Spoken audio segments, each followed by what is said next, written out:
Okay, so I've just heard a remarkable story, which has got some media attention, but not as much as perhaps it deserves, given the record that's been set.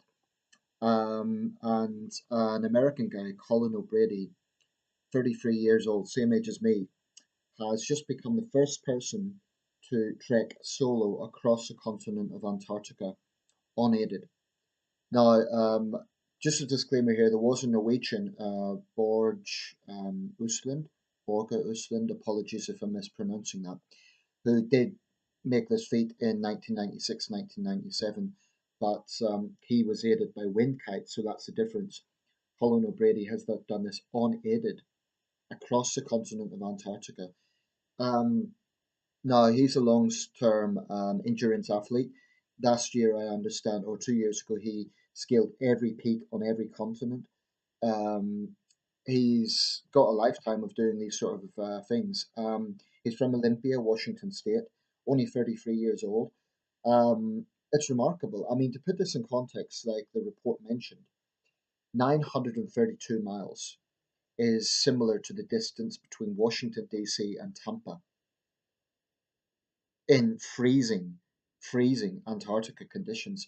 I mean, it's pretty chilly here, so I can only imagine what -40 sort of weather would be like. Um, a few years ago, well, about 10 years ago, I understand he had an accident in Thailand and was badly burned.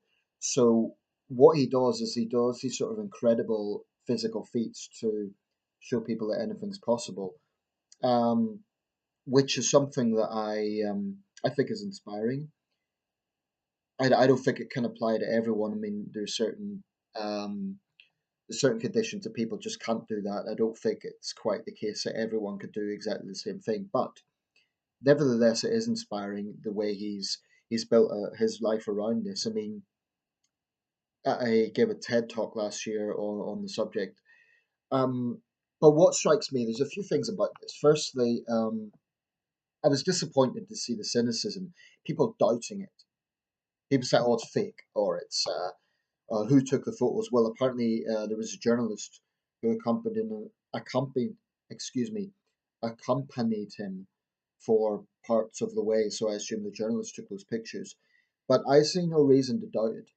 Um, I mean, it's very, very, very difficult, but it can be done, especially with modern technology. And I just think it's a pity that there's people who are so petty that they have to show bitterness towards someone who's doing something with his life, and he's not hurting anyone else. You know, this is a remarkable young man who's made an incredible achievement. But what I also find interesting is the most viewed video on this subject has 22,000 views. Now, you get videos with millions of views that are complete nonsense, just complete, things that really don't warrant any airtime whatsoever. So it's kind of a sad thing. I mean, arguably, Colin OBrady is like, he should be up there with Sir Edmund Hillary, Ernest Shackleton, the great explorers of the past, the great endurance athletes of the past. Felix Baumgartner is another example.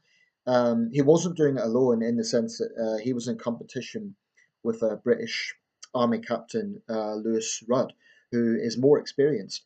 And he was so sportsmanlike that when completing this, he actually waited in Antarctica for Louis Rudd to complete his challenge as well. And huge respect to both men. They were brought there together on a Russian aircraft, and they set off together but went on different directions.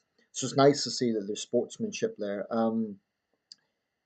So I have mixed feelings. On one hand, it's very inspiring, and I think it's remarkable. This young man is leading a full life. He's doing these incredible things. On the other hand, I feel sad that there are people who are so cynical that they have to just automatically knee jerk question everything.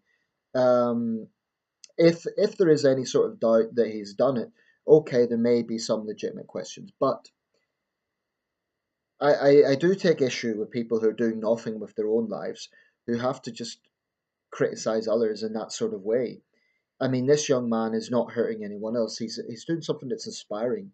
That most of us um, don't do that, and I really think it's just whatever way you look at it, it's quite something.